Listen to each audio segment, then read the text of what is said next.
Murphy, you picked this one, so you get to take the lead. Yeah, I picked this one as a season 7 pick because throughout this entire dealio that we've been doing, none of us have talked about the alternate universe at all. And I figured before we ended things, it bears mentioning. And it's a fun episode. It's a Robin Quark and Nagus episode, and I like that a lot. So yeah, I wanted to touch on the mirror universe and some of the characters. And we can talk a bit about the episodes that we didn't watch, but yeah, mirror universe stuff for sure. Because that's a big part of DS9. What's the mirror universe, Murphy? The mirror universe is the alternate universe that I believe originally in TOS Kirk and Spock go to, where you've got evil Spock with the goatee, where Earth is this sort of totalitarian fascist hellscape floating out in space. And you don't hear a lot about it. I think you don't hear anything about it in TNG, but you hear about it in DS9, and you find out that this Terran empire that had enslaved everybody in TOS has crumbled because of Spock's teachings, because of Prime Spock's teachings, not Mirror Spock.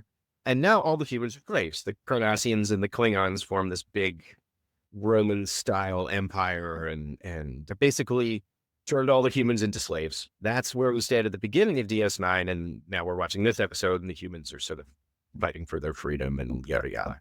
But yeah, that's basically the gist of it. And what at other races too, and there's a lot of questions about where other races fit into the role, either under the Alliance or under the Terrans before that. So I think you forgot the most important part about the mirror universe. okay. Is that every woman is a freaky lesbian dominatrix. Yeah, that's kind of another thing. Everybody is freaky. They try to do this up a little bit too in a New Trek and Discovery, which has a lot to do with the mirror universe. That first couple seasons of Discovery are very, and we were talking about it earlier. Michelle character in Discovery is like a kind of sword wielding sex vixen who comes from the alternate universe. Yeah, it's a pretty place. Yeah, Megan? Yeah, I really enjoyed watching this episode. One, because the Mira Kira, Mira Esri, Mira Lita, everyone just makes me uncomfortable in a really fabulous way. Mm-hmm. And it's fun to watch them. And I love just the reversals of characters, I think, are so much fun. And also what we got to see about our prime characters. I love the Quark and Rom doing anything together is delightful. The Nagus is always a treat. And I love something that I thought was, it hit me really hard while I was watching, where towards the beginning, when they're talking about stealing the cloaking device to bring it to the mirror universe to free the Nagus, is Quark's differentiation between stealing from and stealing for. And I thought that was such a perfect little spotlight of his character. Yeah. Where his morals are so ambiguous, but he has them. Yeah. So I thought that was a delight. I loved watching Rom struggle with just the concept of the mirror universe and how everything is supposed to be backwards. It really made me want a Loki crossover. Yeah. So could you imagine if little Rom was in the multiverse with the Lokis? I think that would be marvelous. And yeah, the whole story was just delightful. Smiley and Rebel Bashir, tons of fun. Yeah, I thought it was and evil dictator Worf was so great. It's just fun all around. And I can always think about how much fun it must be for the actors to get to do that, play their characters that way, and just what a delight it must be for everyone involved. I hope that's the case. I hope it wasn't like a horrible trial, but tons of fun. And just, I think, saving the day yet again with his bumbling appearance, masking, sabotaging mastermind, just impeccable. I thought it was a great choice. You raise a really good point about Quark's morals there, because there's that great scene in the cell where Esri's, so the Nagus is wish. What's going to give you is a pat on the head and a bunch of empty promises. And he's my Nagus. When your Nagus is in trouble, you go help your Nagus. And then he just gets this puzzled look on his face. I don't know why. Loyalty. And he just the look on Quark's face when he says that, he's so bewildered, but you got to help your Nagus. That's just what you do. Also his stepdad, to be fair. Yeah, stepdad, I suppose. Yeah. Your mom's special friend. Why not? What do you think, Tom? Was not a fan of this episode. Was not a fan of the way they've taken the alternative universe, because I thought it was deliciously evil in TOS. But let me focus on that sort of dialogue around the Nagus. And what I got from that was There is a society on Ferenginar that is completely antithetical to almost every other character on DS9, but it works. So you have an absolute ruler, the Nagus. And we've seen throughout some of the episodes that we've talked about on DS9 where everyone understands their place. And if you're at the top of the ladder, you try to steal more from your fellow Ferengi. And if you're at the bottom of the ladder, you try to kick out of the way the one above you so you can tear down the guy at the top.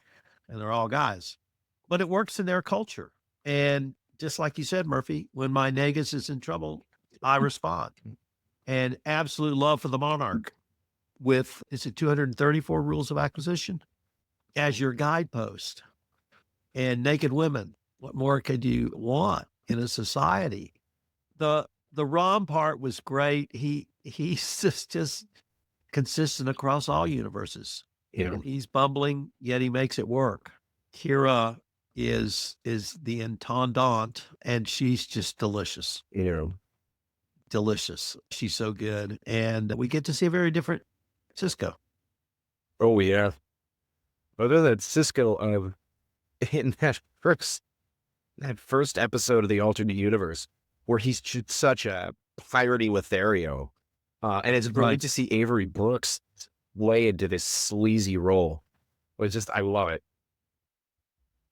But actually, my favorite line was, I think, when Quark says to Rom about Brunt, I think I liked him better the other way. He was too nice in the alternative universe. So how do you think, if at all, this episode pushed forward the storyline? Did it just give us more information on Quark? Did we get to see Rom grow? Or was this really just a standalone little humor in the middle of a season that's going to be blood, death, gore, and a lot of religion? It's the series finale for the alternate series, right? We've been following, I think there's 1, 2, 3, 4 or 5. So there's about 5 episodes. Usually get one alternate universe episode a season. Maybe there's 4 or 5. It starts with Cisco going and finding Jennifer, and then Jake goes over there, and then Mira Belial comes and kidnaps Kira. And that's the interesting one, because you find out that alternate Bajor has no prophets. They have no belief system, which is weird because the intendant is wearing a Bajoran religious earring, which I find odd. But yeah, you find out some stuff. But this episode is really, it's the series finale for the sort of hidden series. So all the characters like Smiley and Evil Bashir and the Regent and everybody, and that crazy weird Garrick that likes to kill everyone. Yeah, this is the sort of ending for that. And it's neat. It's the story within the story, which the kind of one-offs that they do. And it's a good little send-off. Basically, at this point, I think you've had every character, for the most part, on the show go over to the other side, or you encounter them there. And it's just Quark and Rom kind of go over there and do stuff. I think this kind of episode, this season 7 would be fine without it. DS9 would have been great without the mirror universe.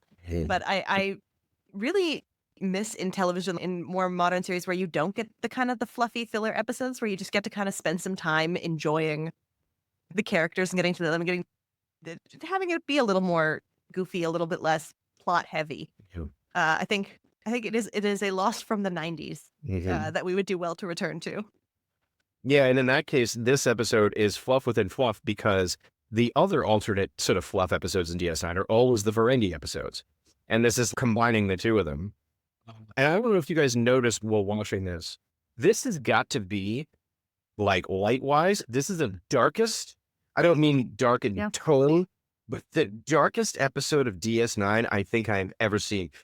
It said maybe next to that one where they go to Empok Nor and Garrett goes all nuts and starts hunting them, but the lighting on this is non-existent. It's mind-boggling how dark it is.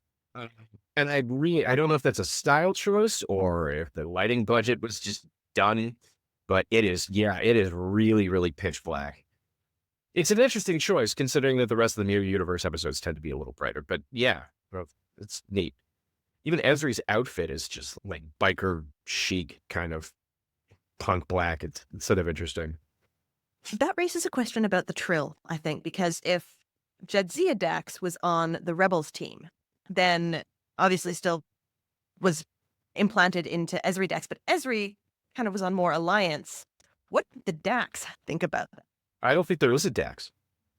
I don't think the Trill are You don't think- symbiotic in this universe. In the same way that the prophets don't exist, I don't think I don't think there's a symbiosis commission. I don't think there's symbionts. And if there had been, I think the Terrans probably would have destroyed them back in the day. I assume Trill was a Terran province, and then not, because the Trills are free; they're not slaves, so they would have been liberated by the Cardassians and the Klingons. But yeah, I don't think they're symbionts. In the same way that there's no FCC for the Ferengi. They're not money obsessed. These little things, there's no wormhole, I think it's just kind of a free-for-all chaos. Nobody's developed anything, really. Okay. At least nothing peaceful. That's just my interpretation. Fair response. Actually, I went the other way because I thought it was completely consistent that she would be antithetical to Jadzia's Dax, and that it was consistent with the Trill host and the symbiote being different people. I found that, like I said, consistent with being a Trill. But you may be right. There's no symbionts in this universe. Because Jadzia dies, and Bashir is all sad about it. If the Dax symbiote had been put into Ezri, he would have been having something. They would have mentioned something about that. It is very possible that happened, but I think, she's flying around at one point, or at least if Dax had the symbiont, I don't think it went into Ezri in the mirror universe. So maybe there is, if it's just, or she has a different symbiote. I don't know. To pull a ROM, if Jadzia Prime was good, then Jadzia Mirror would be on the Alliance side rather than the Rebels, and therefore Ezri Dax, if was going to be very different than Jadzia. Yeah, I'm confused. Just like Rom. Yeah, you don't go by Rom's Sorry. analysis of the universe. It's Lost my too train of confusing. thought right there. Because by that logic, Smiling would be like unconscionably evil and just killing everybody. Alden Odo is really mean and kind of a jerk, but he also believes in law and order, which leads to him getting blown up in the first one. Yeah. There are quirks, but it's very weird. But I think this is a fun one. Good choice, Murphy. Yeah, But yeah, go ahead. Sorry.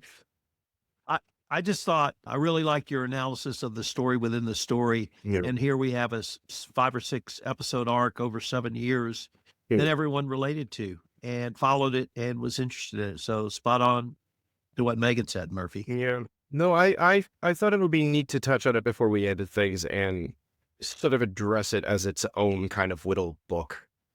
And Discovery does a lot of mirror universe stuff, but they do it Discovery style and it becomes very hack and slash, which is kind of not my thing. It's okay, but they make it a little too brutal for my taste. Well, cool. All right. Can't wait till next time, guys. Yeah, this is fun. Till next time.